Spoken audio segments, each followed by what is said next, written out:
Today I'm going to be unboxing and doing a quick review of probably the most unique product I've ever looked at, the Nokia 3310. Yes, you heard that right, the Nokia 3310. And you're probably wondering, why is he reviewing the 3310? This isn't the year 2001. Well, this is the all-new Nokia 3310 for 2017. The version I have in front of me is the 3G version. Now, just a little side note, the original's box looked nothing like this. It was just a regular cardboard box. How do I know? I owned one of these. It didn't have this clear plastic on the front with the phone displayed. It was just a simple cardboard box. However, the phone itself was a legend. It ended up selling 126 million units in the years that it was in production. And it was legendary for its status as a robust, almost unbreakable device. Okay, and to start to get this out of its case, I'm going to pull on this plastic tab on the bottom till that tape peels off. And there you go. The cover opens up nicely. And once you open that up, the first thing you see is the device itself. Now, the version I have here is the charcoal color. Now, this phone is currently available in 4 different colors. It's also available in a yellow, a bright orange, and a light pastel blue. I'll leave links to all the different colors of this phone right below this video in case you're looking to buy one. Now, while the original was available in a couple of different colors, most people ended up with that famous dark blue color, which looked almost like this one. I'm going to set this aside for now. We'll get back to this in a minute. Okay, so let's see what else is inside the box. I'm going to take this cover off. Let's see what's under the shelf. Okay, opens up. And inside here you have a standard micro USB charge cable. Now, rather fortunately, Nokia has done away with its proprietary pin type charger that was on the original, which is really nice. So you can charge this phone with any micro USB charger. It also comes with a standard pair of headphones. And very importantly, you have the battery for the device. You also have the quick start guide and a couple of other documents. And that's pretty much all you get with the kit. Now, on a side note, this isn't being produced by the original Nokia company. The remnants of Nokia, which Microsoft eventually ended up buying, were then later sold to a private company, which is now producing these phones and has revived the Nokia brand. And I think it's a pretty cool and rather smart move on their part to do this. So let's start setting the phone up. And like the original, the back peels off. There you go, the back came off. Though I do kind of remember the back cover on the original kind of sliding and pushing off. This is slightly different, but it still works. Now, unlike the original, this is a quad band GSM phone, so it'll pretty much work anywhere on the planet. One thing to remember if you're in the US is that it won't work with carriers like Verizon or Sprint, which are still on a CDMA network. It'll only work with the GSM carriers like T-Mobile and AT&T. Now, unlike the original, it doesn't come with a full-size SIM card slot, and it only takes a micro SIM card. So in case you don't have a micro SIM card, you'll need to cut your existing SIM card down to size. And I'll leave a link to the SIM card cutter I use in the description right below this video in case you're looking to cut your SIM card down to size. So if you have a full-size SIM card, you'll need to cut it down. In case you have a nano-sized SIM card, which is popular on most smartphones, you'll need to use an adapter, and I'll leave a link to that adapter below. Now, I have a micro-sized SIM card, so I can put it right into the phone. And to do that, I'm just gonna push it into the slot on the bottom and slide it all the way in, and there you go, it's installed. And unlike the original, which had no expandable memory, this does come with a micro SD card slot, which is right on top of the SIM card slot. And to install that, I'm just going to push the micro SD card right into that slot on the top, push it all the way till the micro SD card is pushed in all the way into the phone's body. And that allows you to expand the phone's memory for things like photos, especially since this version has a camera. More about the camera in a minute. And now it's time to install the 1200 milliamp hour battery. The contacts should be facing towards the bottom of the phone. And I'm going to insert that in and press it down, just like the original. Okay, and let's put the case back on.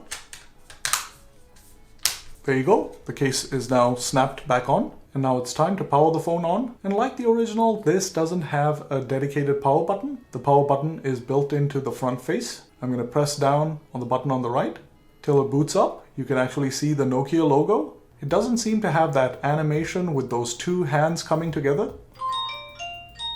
It does, however, have that boot up tone. However, just for nostalgia's sake, I do wish they had that opening animation with the two hands coming together, which it doesn't have. And on the first screen you see, it asks to select your language. I'm going to select US English. And then it asks me if I'd like to set up the time and date now. I'm going to say okay. And I don't want the 24-hour clock. I want it to auto update based on my network. And that's pretty much it. The phone is set up and ready to use. Unlike a smartphone, there's very little complex setup. Now in terms of design, it takes quite a few styling cues from the original. Especially the bezel, the 3 control buttons, and the dial pad buttons are very reminiscent of the original. However, the newer version is much thinner than the original. While I don't have an original version to compare it to, I can tell you just from plain experience that this is definitely much thinner than what the original was. And this is very important, especially if you plan to carry it around all day. And it also seems to be much lighter than the original, which is a good thing.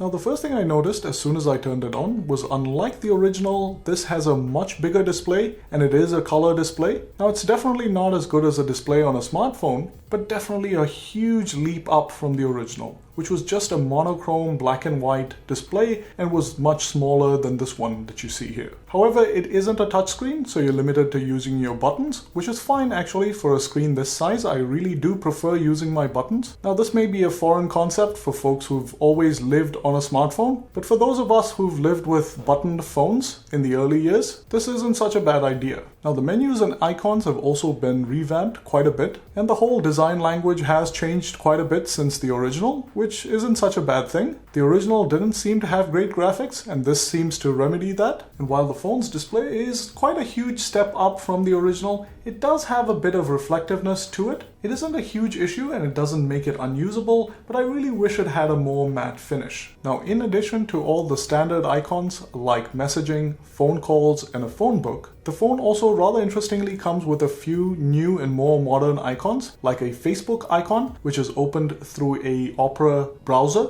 It isn't really an app, it's just a browser link, and you'll find the same for Twitter as well. Now, despite the fact that it has a Facebook and Twitter icon, this surprisingly doesn't come with Wi-Fi connectivity. So the only way to get on the internet with this device is using a cellular data plan. Now, most folks who get this phone will probably just use it to make phone calls and send texts. And that's perfectly fine, because that's what this phone is really meant to be. It's meant to be a calling and texting device, a simple, stress-free device to carry around to make calls and send texts. Now, unlike the original, it also comes with a music player so that you can play MP3 files. And since this device does come with Bluetooth, you can play your music to a portable speaker. You can also use a Bluetooth headset if you wanted to. And in case you're wondering, the original didn't have Bluetooth and you couldn't use an external headset other than a wired headset. And I'm sure that most people who've used the original are probably wondering, does it have that original Nokia ringtone? And if so, what does it sound like? And the answer is yes, it absolutely has the Nokia ringtone, and this is what it sounds like.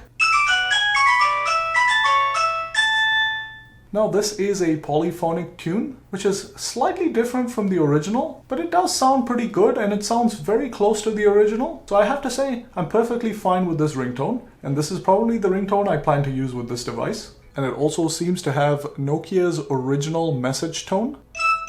Now, it also has a few other things that the original didn't have, like wallpapers, for example. And you can actually choose from 3 different wallpapers, which will display on the home screen and the lock screen. Now, the phone also does come with a built-in radio. However, as with most basic phones, you will need to connect the provided headphone set to the phone in order to be able to use the radio. Now, as I mentioned earlier, unlike its predecessor, it also comes with a 2-megapixel camera, so you can take pictures and even shoot videos. Now, I'm not exactly sure how useful this is going to be for most people who end up buying this, but if you absolutely need a camera in a pinch, it does exist. Now, a few people on the internet seem to complain that all the other colors, all the nice bright colors, seem to have a shiny finish to it, and this can make the phone pretty slippery and might actually slip out of your hand. So if you're really worried about dropping your phone, you can either get a case for one of those slippery colors, or you can get this version, which I got, which has a nice matte finish and seem to be very comfortable in the hand. I'll leave links to all the different colors of this device right below the video. I'll also leave links to cases for this device right below the video, so feel free to check that out. So is the Nokia 3310 worth its price tag? Well, it all really depends on what you plan to buy it for. If you feel this is going to replace a smartphone, for folks who want a smartphone, this definitely isn't. It isn't going to allow you to browse the web or get on apps that you need. However, what this is a basic phone that just works for what you need it to do. It makes calls and sends texts,